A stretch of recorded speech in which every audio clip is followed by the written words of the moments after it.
Well, welcome back. The school year has begun, and this is the regular meeting, the August regular meeting of the Wyoming Board of Education. I call this meeting to order. May I have a roll call? Mrs. Broderick? Here. Mr. Feldmeyer? Here. Mrs. G? Here. Mrs. Aller? Here. Thank you. Please join me in the pledge. I pledge allegiance to the flag of the United States of America and to the republic for which it stands, one nation, under God, indivisible, with liberty and justice for all. All right, thank you. No recognition of the public, is that correct? Correct. Thank you. We will move on to board committee reports. The finance committee met for its first time this school year, just about an hour ago. So if you would like to bring everyone up to date, please. I'd be happy to. Finance committee again started off the school year with our first meeting of the school year tonight. We met at 5:30. Finance committee is superintendent, treasurer, 2 board members. It is Jeannie and Kara, and then 2 representatives from WBA. And so we always start our meetings by taking a review of our analytic, which is what we use to review salary and benefit costs. Salary and benefits are about 80% of our budget. So we started off by looking at the analytic. We also then reviewed our income tax July payment, and our income tax July payment, we had last year healthy income tax collection in fiscal year 23, about a 7% increase from fiscal year 22, and fiscal year 22 was about a 10% increase from the year before that. So 2 solid years of healthy increases in income tax. And this payment that we had July was not that. And so we spent some time reviewing the components of our income tax collection. We had a strong collection and withholding, but payments with returns and estimated payments both saw a decline. So this is one of the 4 quarterly payments of income taxes that we get over the fiscal year. We're going to continue to monitor. And then when we receive the October payment, we will take a look at that and then make any adjustments to the November version of the forecast if we need to adjust the trend. So we had been modeling a 3% overall increase year over year. That's about the 25-year average, and that's why we chose 3%. But the past 2 years, we've had a very healthy collection of our income tax. But this first payment in July, again, strong in withholding, about an 8% increase, but a 5% decline in payments with returns and an 18% decline in estimated payments. So we're going to continue to watch those and see if that will cause us to make any adjustments in our November forecast. Chime in if anybody else, Well, we did look at, we went back to 2005 and did do a little bit of digging, but I think the other thing we need to always say is that income tax does this. It goes up, it goes down. And sometimes it goes dramatically up. then dramatically down. Dramatically down. Yeah. So again, we're not making any changes just yet. We're going to wait till that October payment comes, look at that very carefully, and then make any adjustments in our modeling in the November version of the forecast. Then we moved on to 2020 property tax reappraisals, which is a hot topic right now. We again did about a 20-year look back on the history of percentage updates during cycles of reappraisal. And the county auditor just in about the last 10 days has released the tentative values. Property tax, residential property tax values are estimated to increase in Wyoming 29%. Commercial industrial values estimated to increase about 19%.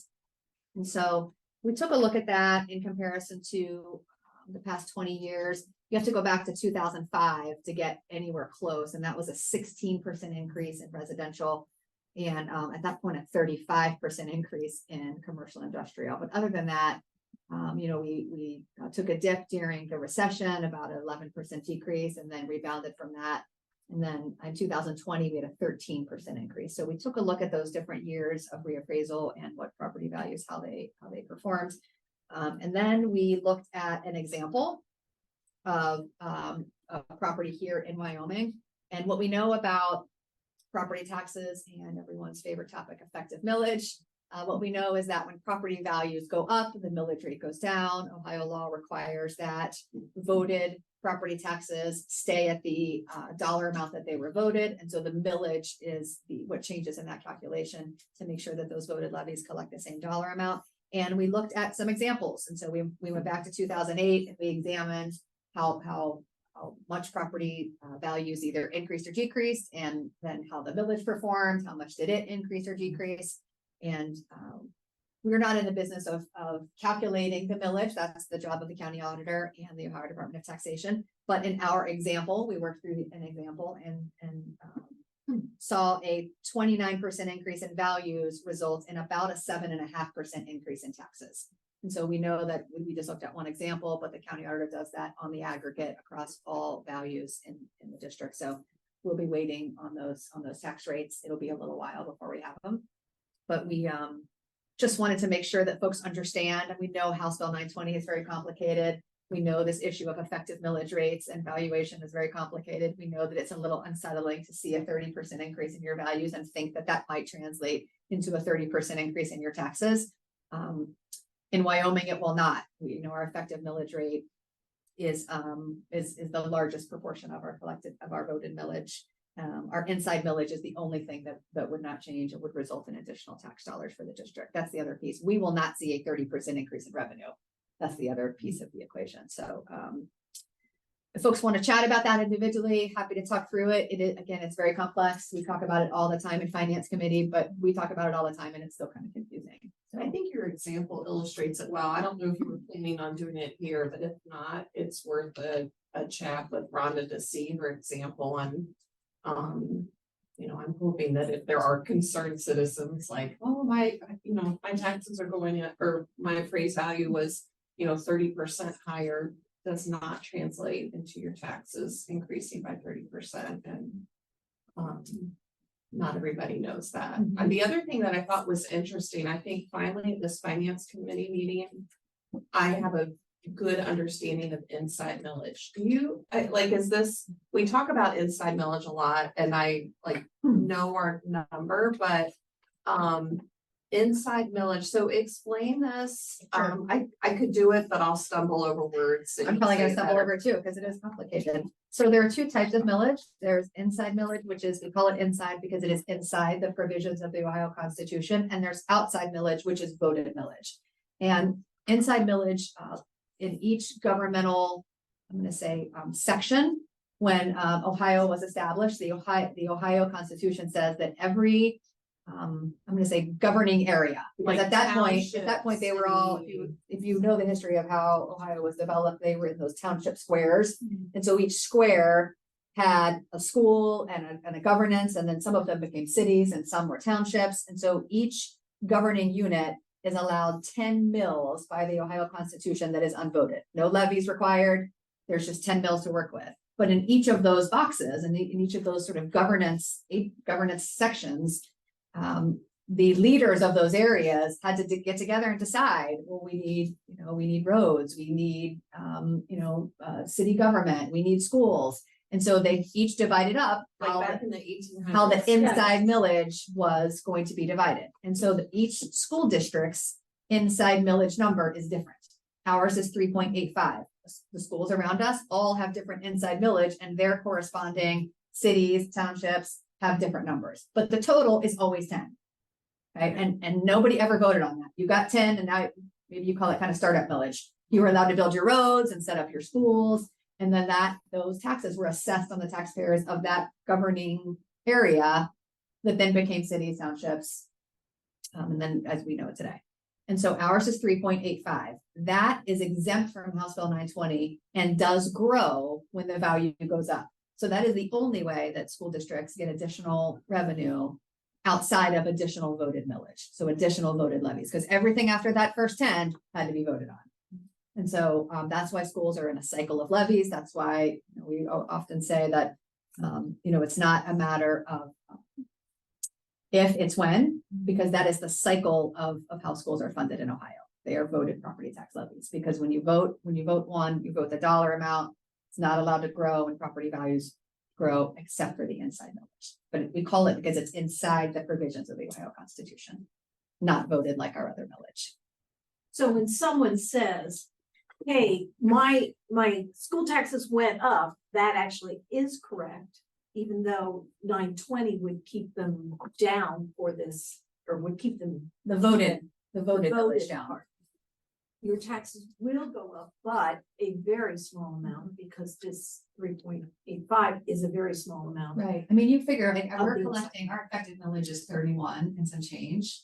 and our inside millage is 3.85. Right. So the only thing generating growth is 3.85 inside millage. The other 30 will get adjusted downward when values go up, the effective millage rate goes down. I know it's complicated.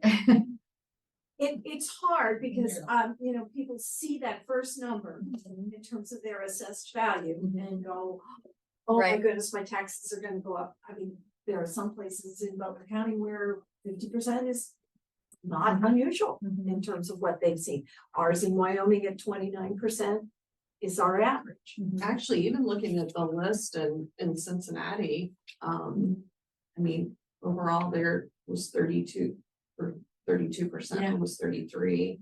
And there's some districts that are 45, 54.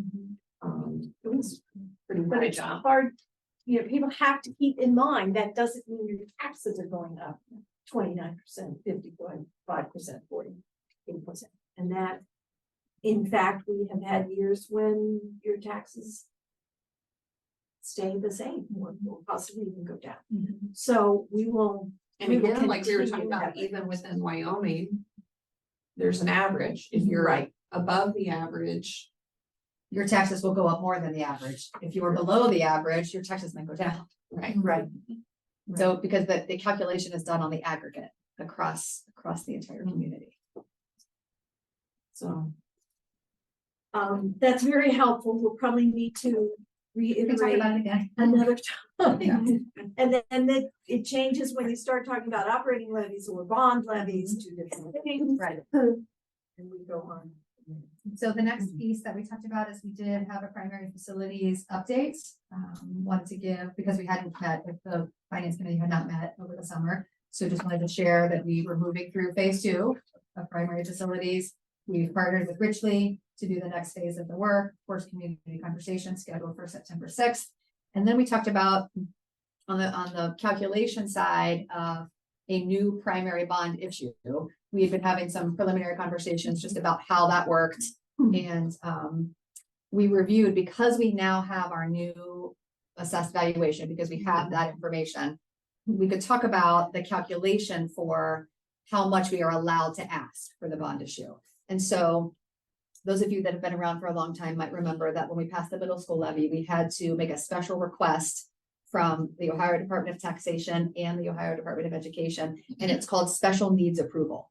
And we had to do that because we are a small community and Ohio law limits the amount of debt that you're allowed to issue. And that limit is 9% of your assessed valuation. So when we built a middle school, and it's a combined ceiling. So it's what you're going to ask for and what you already have indebted. And so when we did the middle school, we were still paying off the high school bond issue. And so before you can get approval on the new bond issue, they have to approve this limitation. And so we had to take into account what we still owed on the high school and then ask the state for this special needs approval. It's called a special needs authorization. And so we went through that calculation back in 2012 and received the approval. And so we were working through that calculation again now that we have our new assessed valuation. It is purely a mathematical calculation. They plug in the 10-year average of our historical valuation, and then they project that out for the next 10 years. So it's a purely mathematical calculation.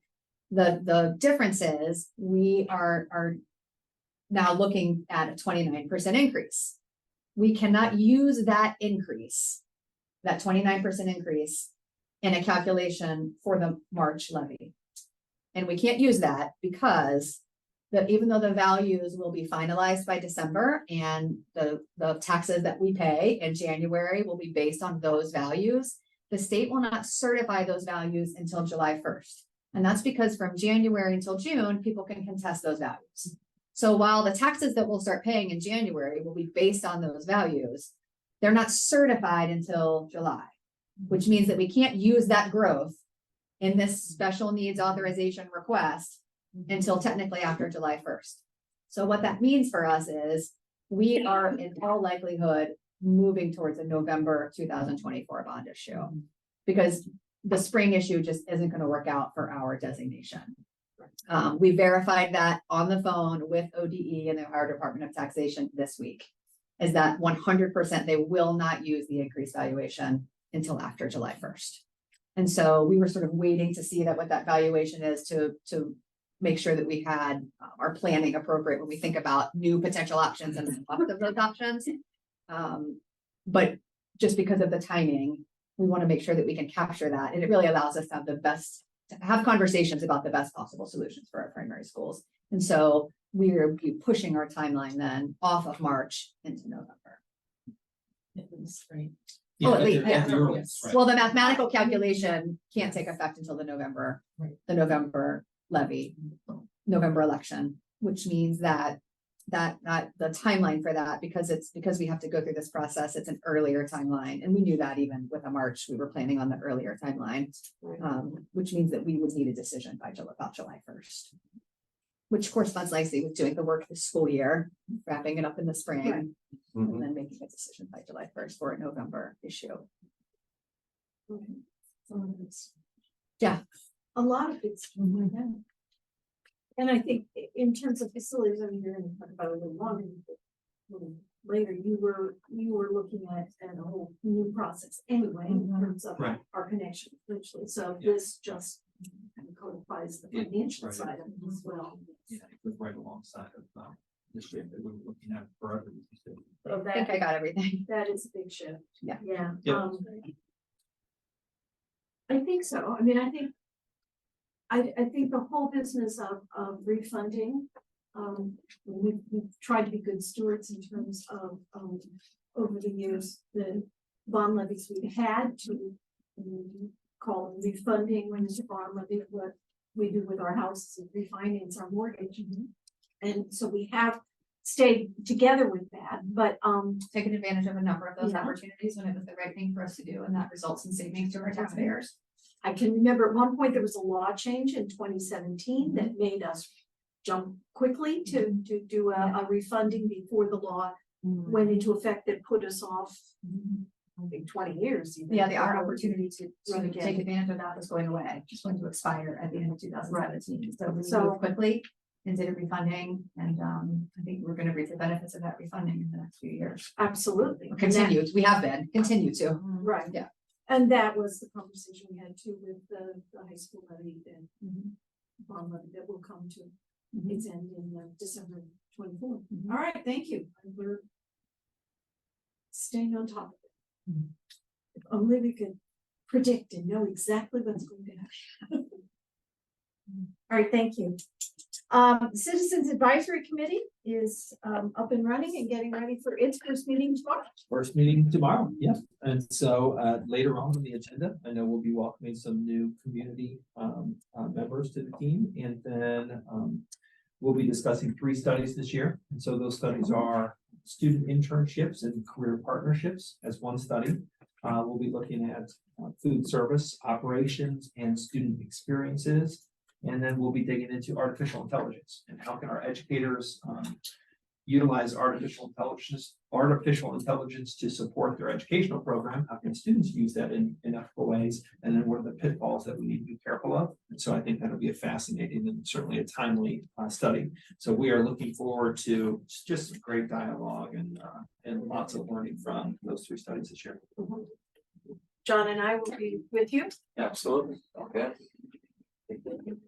I think it's going to be very exciting. We have the switch over every year. I mean, it's a 2-year commitment when you come onto the CAC, but it's straddled so that we have new people and then we have people who've been through this before and we'll jump in and lead the others. Yeah, it's a good experience. Thank you. Student committee, superintendent committee liaison reports. Belonging. You're ready to talk on that too. Yeah, belonging. We recently had a meeting of the superintendent's belonging committee, and we were talking about belonging inclusion collaborative membership, and so we are just turning the page on that, and we're excited. I'll be reaching out to the collaborative here soon to have our first meeting in September. Haven't finalized that yet, and so excited to again dig into the work on what the student experience is and how can they experience a feeling of belonging and feeling valued and connected and engaged in all that they do. And this year, John and Leah will be taking on that role.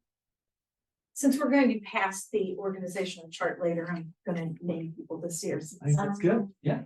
This meeting only, yes. Okay. Community engagement falls to Heather. I guess my first one is the PSA, the kickoff meeting was on August 17th, which was awesome. So it's the same. They've got a changeover of their executive board. So it was really great. They introduced everybody. A lot of it's had speaking opportunities. It's such a good one because the parents are there, a lot of them. And then a lot of the administration has an opportunity to stand up and introduce yourselves and talk about what we're doing. So they gave lots of time for reports, updates on their program and activities, but I feel like the biggest thing, right, was their total for fundraisers. Like they just give out their list, their proposed Wyoming funding requests that they break down from the primary, the middle, and the high school. And the school requests, they were total. Am I reading that right? Yeah. Yes, That they're it's big. Right. It's really big. Yes. They're granting $166,019.86 total. Which is enormous, and it was awesome just because even Susie has a history with being PSA president for so long and just talking about like what the max maybe used to be. What you said it like the amount. I mean, at as one long as point. I can remember, it's been like $100,000. Like they hit over that mark every year, and that's like outstanding. And then to look at this, and when you take out their operating costs, I mean, it's over $150,000 that they're giving to the district this year, which is just, amazing. it's jaw dropping. So like the high school's getting around 48,000, middle school 46, and change. Primary request is 13,000. But I love it. I mean, each time I go, just so you can see the donations, but it's just a great opportunity to see each other and thank them for what they do, and it's huge. So that was a big one. And I think the other community engagement is like, I mean, it's school related, but it's open houses all happened. I think each of us got an opportunity to go there, and you just see so many different teachers and parents, and that's always a fun time of year. Feels a good busy with the community time. It was great. I was gonna pass around, every year the RIC puts all their numbers together. And remember when we first built this building, one of our goals was to see that every child, or I should call high school kids students, work their way through the RIC in some form and learn skills towards research and innovation. And so I'll pass this around so you can look at the numbers this year. They continue to grow in terms of their.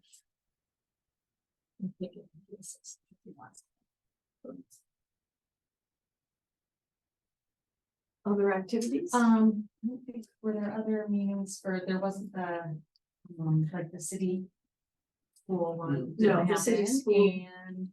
It's farther down. Actually, I don't think I was so focused on. Sports are up and running. Yeah. Grand opening of our spiritware shop.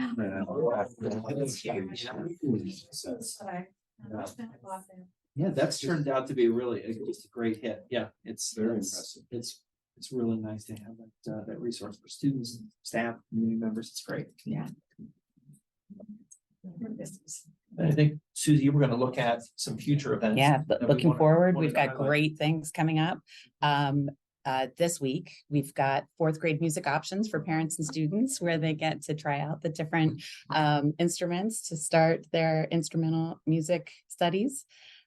Also this week, the Athletic Booster WYO shop is open on Thursday. So they don't have super regular hours. It's all volunteer run by our boosters, but it is fantastic. It's just behind this building. And it will be open on Thursday from 3 to 6. And their sounds are great too, though, that they, Yeah. And then in September, no school on September 4th for Labor Day. We have 2 primary facility engagement events that I think we'll talk about more, but on September 6th at 9 a.m., 6 p.m. at the Wyoming Civic Center.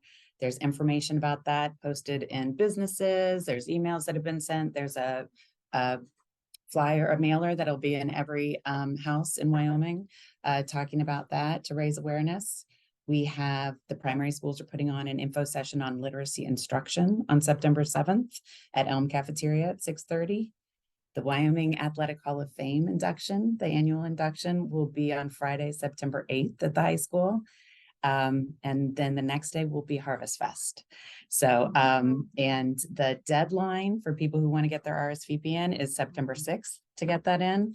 But just a brief explanation of Harvest Fest is, all year our primary schools work, our students work to grow crops. And then once a year we have the community dinner with all proceeds benefiting our sister school in Sierra Leone. And I think we're at year 11 or 12 maybe of this. So it is, it's a great community event.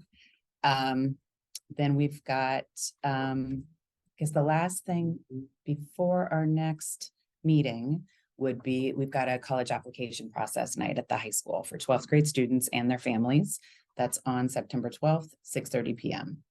That takes us up to our next board meeting, but there are two kind of big things that are right after our next board meeting that I might mention: the homecoming parade and then our parent partnership series event. So Friday, September 29th, 6 p.m. is our homecoming parade.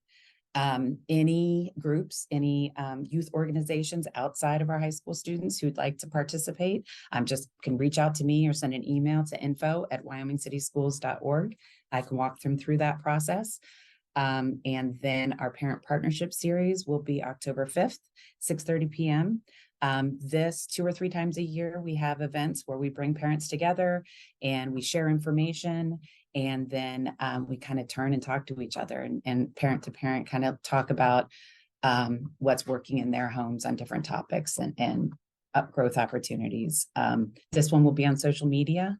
The topics for these events are based upon what we're hearing from parents. And also we talk very specifically with PSA about what they'd like to see here too. So social media is what we're hearing a lot. So we're thinking that we'll watch a movie called Like on social media, and then we'll talk to each other about what we can do as a community. And that's our next month. Thank you. The facility committee, All right. 14 has been active. Yes, we have, and it works just. We'll get to that point. Yep. Okay. Okay, yes, we, the superintendent facilities team, which is 2 board members, treasurer, superintendent, and our facilities administrator. We met with Richley Architects, and so I wanted to give a little bit of an update from that conversation and things that they're going along, some of which you've heard tonight already. So during that conversation, our focus was to really share the work that was learned during phase 1. When I say phase 1, it's what happened last year, specifically in the spring from our facilities work, and to discuss the initial steps that we need to take right now to move forward to, again, include our community as the next phase of work to identify the facilities. They're going to help meet our students' needs in the future. As you heard, we do have primary facilities community conversations scheduled for September 6th, one being at 9 in the morning, one being at 6 p.m., and that's at the Civic Center. These will be videotaped. So we are going to do the best job we can to videotape those conversations so that anyone who is not in attendance is able to view those. They'll be posted on our YouTube channel. And again, this is the first of several opportunities for engagement that will be coming up for discussion around the primary facility. So it's just the start of the next phase. The goal for this conversation is to review, again, all of the things that we've learned in the spring, discuss the process that we're going to be using moving forward, and to engage participants in a productive discussion about what they think is our community thinks is important with regard to our primary facilities. If we go back and think about some of the conversations we had from the spring, we know that we need to be creative and look for additional ways that all of our primary schools can be utilized. So that's an important piece of the discussion. That's been an important piece of our initial work with Richley Architects. And our goal is to have multiple facility options that can be explored and determine the cost for all of those different options to enter into the conversation. Again, just another note that not to worry for those who cannot participate. We will go ahead and videotape those sessions.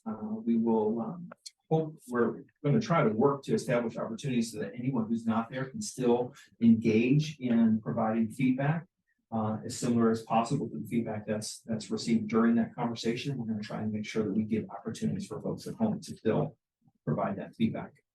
And Rhonda shared one of the reasons why we are looking at changing the timeline for the work. But really, it's also about making sure that we have the time needed to make the right decision.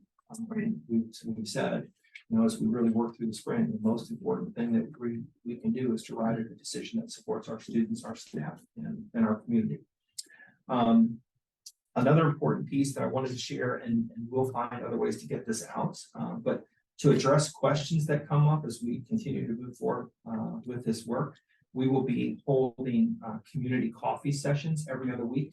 I don't have a definitive time or day set yet because we need to make sure that we're looking at the Wyoming Community Coffee Facility to have these conversations, but we'll get that information out to everyone. Again, the purpose of those bi-weekly meetings is to answer questions so that everyone understands how this process is moving forward. We want to make sure everyone has a very clear picture for the work that's being done and how that's being done.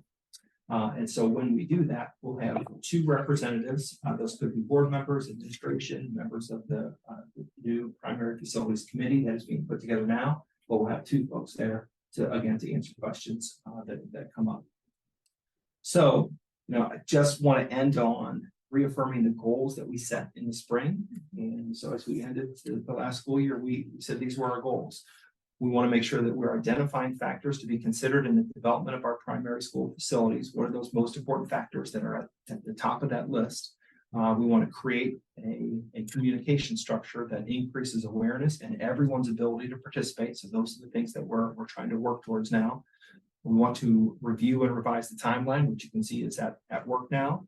And then again, develop facility options that support those factors that our community is saying are the most critical factors. And then seeking feedback to make sure that we truly understand the entire community's perspective on the path that we should be taking as we move forward. So that's the work that we've got set up to do, and that's partnering with Richley to get the work done. So deadlines that you have coming up are September 6th. September 6th, yes. And then September 10th is the application Yep. for the new primary facilities steering committee. I say steering committee, right? That is different, right? Things, right? Primary facilities steering committee, yes. Okay.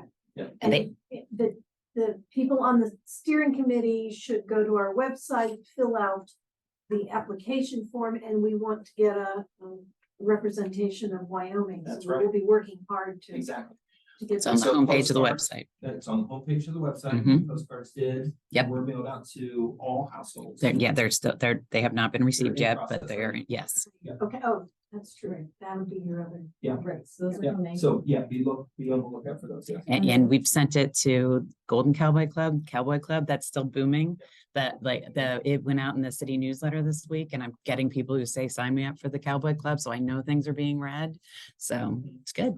And September 6th is the start to re-engage. It's just the start. There will be further opportunities to engage in the conversation. And then we have another meeting tomorrow. Yes. So Yep. we'll already, this is the one from the 16th from August, but those of us on the, what do we call ours? The core team. Mhm. Core team.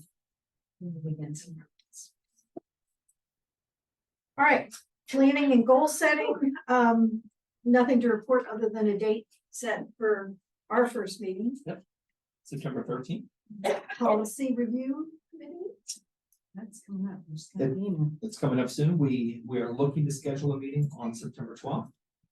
So that, again, that just came out today. So we're Okay. looking to establish that. That'll be the fall meeting. Mhm. Pick this up. Okay, student achievement. I think the biggest highlight right now from student achievement, we did have a district leadership team meeting. And again, that is a team with board members, administrators, teachers, working together to discuss big ideas across the district. Their leadership teams, they're there to guide the district. And so several of the agenda items that we discussed included building leadership team protocols. And so we created just a best practice for building leadership teams to really discuss big, I don't want to say issues, but big topics within the building, just to make sure that we're thinking about the most opportune outcome for students. And so we thought setting a protocol for each building to follow would be important, so we discussed that. We reviewed the district goals. And then we talked about the reflections from the start of the school year, which were very positive. The student experience, the staff experience, we talked about professional development that occurred over those days. We really try and strike a nice balance between work focused on the goals of the district and the buildings, and then allowing time for individuals to work on things that are more critical to their team or to their classroom. And so that's a never-ending challenge to try and make sure that you just get it right. And so those reflections and those conversations are really important. Another topic that we reviewed was the internal substitution process. And so when we're not able to get a substitute teacher in our buildings, we want to make sure that we have a process that ultimately impacts students the least, and our staff the least. And so we try and make sure that we have a very intentional thought out process to fill those needed areas when they come up. If you'd like to keep going, the Board of Education report.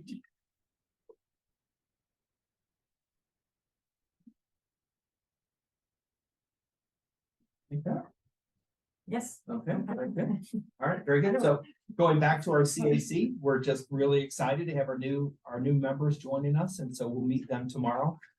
So I say congratulations to these individuals, but just that we're really excited to have their leadership, their knowledge, be part of this team. You know, we talked about the CAC being this research arm of the board, and so they each bring great experience to the CAC. And so again, can't wait to kick things off tomorrow. And we'll meet new staff members in future meetings, future board That's what I was meetings. just gonna Yeah, ask, but none of those are staff, right? Right, Those right. all No, these are all community members. members. Yes. And then policy, this is a second reading of policy 5420, reporting student progress.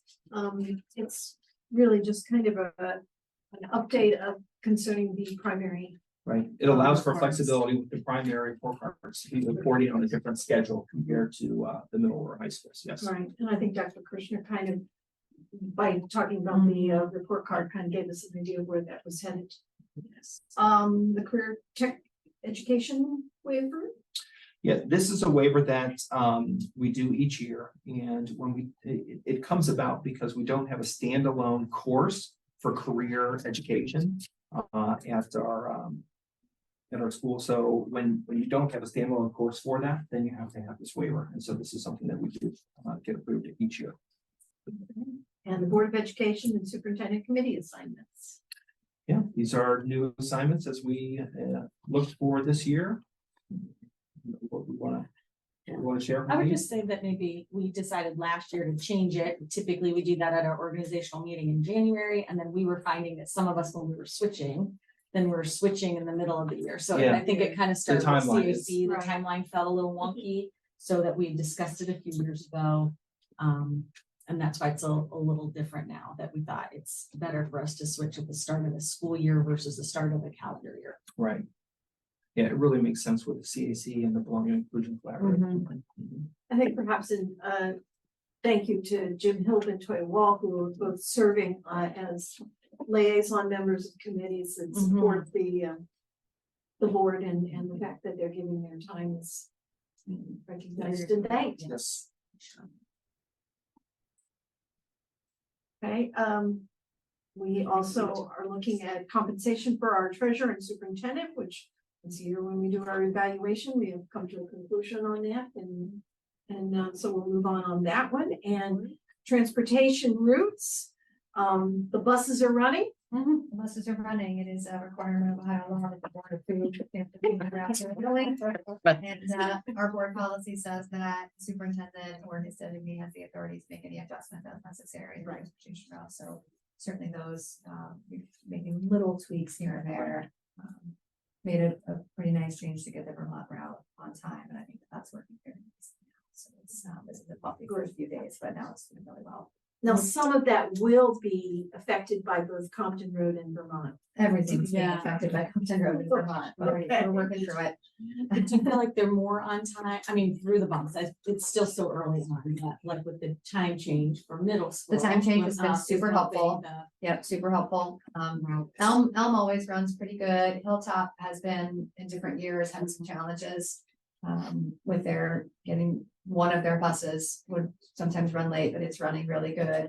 Vermont was our challenge this year. And again, it was a bumpy first few days, but we've made some significant adjustments, and the past few days, everybody has been on time. It's been great. Okay. So it's working nicely. I was wondering how the time change was going. It's in great. the high school and the middle school and in high school. Well, it's going great from our perspective. If you ask anybody on the pike Yeah, they said, around yeah. 250, they're gonna tell you that it's awful. oh, or 10 till 8. I feel like it quarter till 10 till 8 Yeah. and back not. Too much traffic. Yeah. Yeah. But it's just because there's so much construction, I think, around too, right? That's not helping. In terms of our transportation routes, it's working beautifully. Thank you. Perfect. All right, may I have a motion to approve the Board of Education report? So moved. Second. Thank you. Roll call. Mr. Feldmeyer, Yes. Mrs. G, Yes. Mrs. Dollar, Yes. Mrs. Broderick. Thank you. Treasurer's report. Item A, the minutes from the regular meeting of July 31st and the special meeting of August 4th. Thank you, Heather, for serving as the treasurer pro tem on the 31st. I appreciate that. Item B, approve the statement of revenues and expenditures for month ending July 31st. Item C, accept with appreciation the donations on the agenda. Item D is an annual resolution required by the Ohio Revised Code that we report our annual commercial paper reporting. It's a significant component of our investment policy. If the board approves, I'll then required to submit it to the auditor of state. So there's another step. Item E is a lease agreement between the district and Stephen Wolber. We've been renting a storage unit for our maintenance items for in excess of the past 10 years. So this is just a 3-year renewal of that agreement. Item F is a resolution declaring students impractical to transport. There's a policy that we follow that when students who attend non-public schools, it is a requirement of the public school that we transport them, that we review their requests to be transported. And for these particular students, we have declared them impractical to transport, and then the result is that we just pay a fee to the families instead, in lieu of transporting them to the non-public schools that they attend. Item G is approval of the report, please. May I have a motion to approve? So moved. Second? Second. Roll call. Mrs. G, Yes. Mrs. Dollar, Yes. Mrs. Broderick, Yes. Mr. Feldmeyer, Yes. thank you. All right, superintendent's report.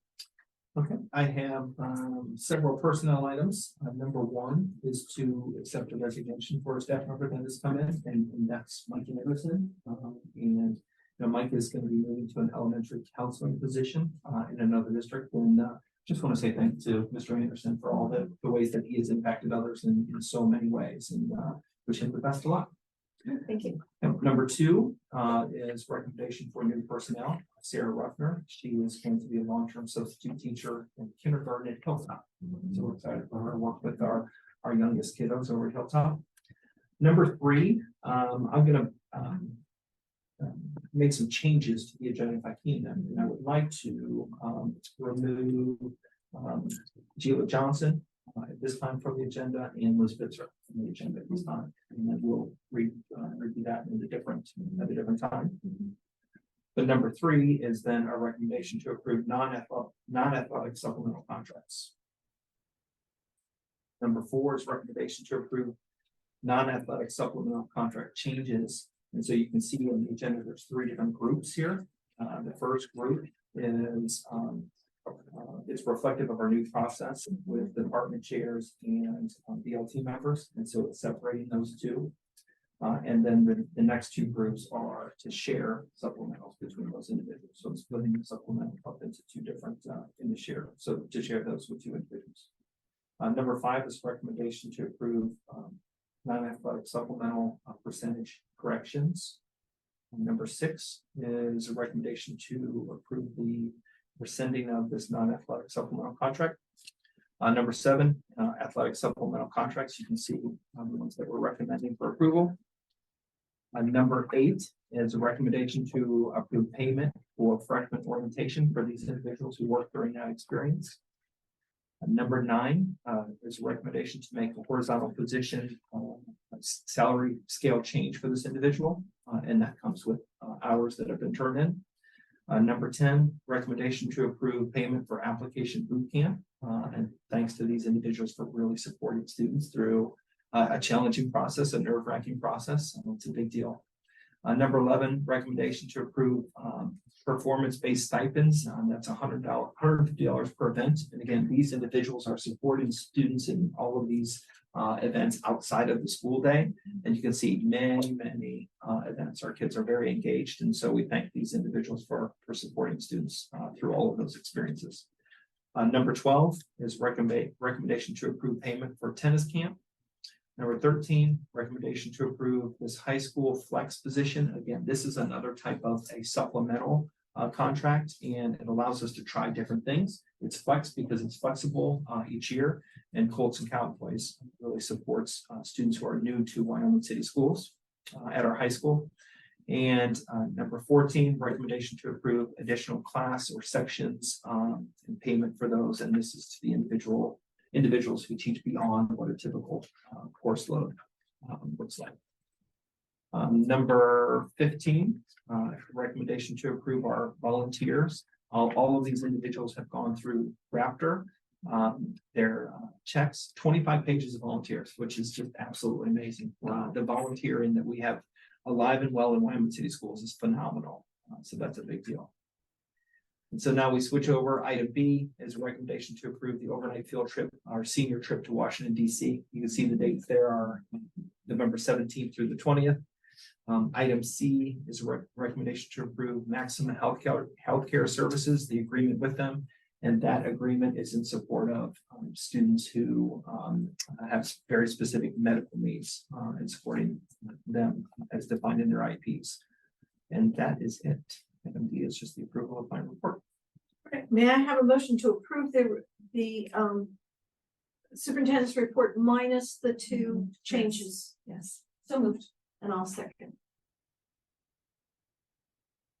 Mrs. G, Yes. Mrs. Dollar, Yes. Mrs. Broderick, Yes. Mr. Feldmeyer. Yes. Thank you. Great, thank you.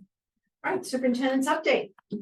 Really just another hurrah for our students and our staff who have gotten off to a great start this year. We're 3 weeks in. Are we 3 weeks in? Is it already 3 weeks? It's been maybe 2.5. I know, that's the look that I know. Anyway, and so I think that's a great testament to the transition that our students have made. They came in, day one and were engaged in great ways. And our staff really, again, it's just another sign of all the work that happens over the summer to make sure that transition happens well for our kids. So kudos to our staff for being ready to go. Curriculum nights, it feels like they've all been really tucked into the beginning of the school year. So everyone's informed, everyone knows the plan. And I think that's part of that wonderful transition. So we are truly off and running, and kids are involved in school, outside of school, in wonderful ways. So it's going to be exciting year. Sorry. Terrific. Yep. Thank you. Anybody else? Other thing we still need to add in? All right, then, may I have a motion to adjourn? So move. A second. Second. And a roll call. Mrs. Dollar, Yes. Mrs. Broderick, yes, Mr. Feldmeyer, Yes. Mrs. G. Yes, thank you. Thank you.